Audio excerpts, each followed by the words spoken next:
ठाणे महानगरपालिकेची सार्वत्रिक निवडणूक 2025-2026ची रणधुमाळी सुरू झाली असून एकीकडे ठाणे महानगरपालिकेच्या वतीने मतदारांना मतदान जनजागृती मतदान नागरिकांनी मतदान करा असे आवाहन करत बॅनर व डिजिटल जाहिराती झळकवण्यात आल्या आहेत, तर दुसरीकडे विविध पक्षाच्या उमेदवाराच्या प्रचारालाही जोर आला असून आरोप प्रत्यारोपांच्या फेरी एकमेकांवर झाडल्या जात आहेत. असे असताना ठाण्यात भाजपाच्या वतीने सर्वप्रथम नमो भारत नमो ठाणा हे बॅनर झळकवले होते.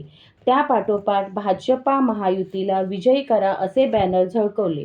त्यानंतर एकनाथ शिंदे यांच्या शिवसेना पक्षाकडून केलेल्या विकास कामाचे बॅनर लावून शिवसेनेला भरघोस मताने विजयी करा असे बॅनर लावले आहेत. तर बऱ्याच ठिकाणी सेना भाजपा महायुतीला मतदान करा असे एकत्रित बॅनर व डिजिटल होर्डिंग लावले आहेत. तर ह्यामध्ये आता महाविकास आघाडी व ठाणे ब्रँड ही मागे नाही.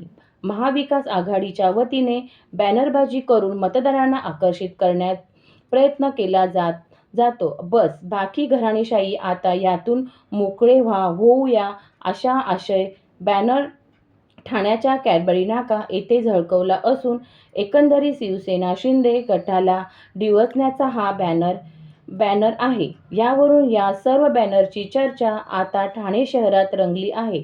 तसेच ठाण्याच्या हरिनिवास सर्कल येथे यंदा प्रथमच ठाणे महानगरच्या निवडणुकीत दोन्ही ठाकरे बंधू एकत्र आल्याने उद्धव ठाकरे आणि महाराष्ट्र नवनिर्माण सेनेच्या वतीने लावलेल्या या बॅनरमध्ये दोन्ही ठाकरे बंधू फोटोसह झळकताना दिसतात.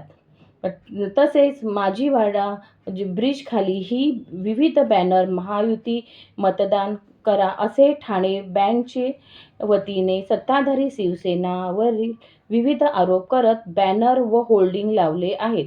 यात आपल्या ठाण्या रस्त्यासाठी कॉन्ट्रॅक्टर साठी रस्ते आहेत असे व विविध आरोप ह्या बॅनरद्वारे करण्यात आले आहेत. तसेच मनसे व शिवसेने उभाटा शिवशक्ती या विजयी करा असे आवाहन करण्यात आले आहे.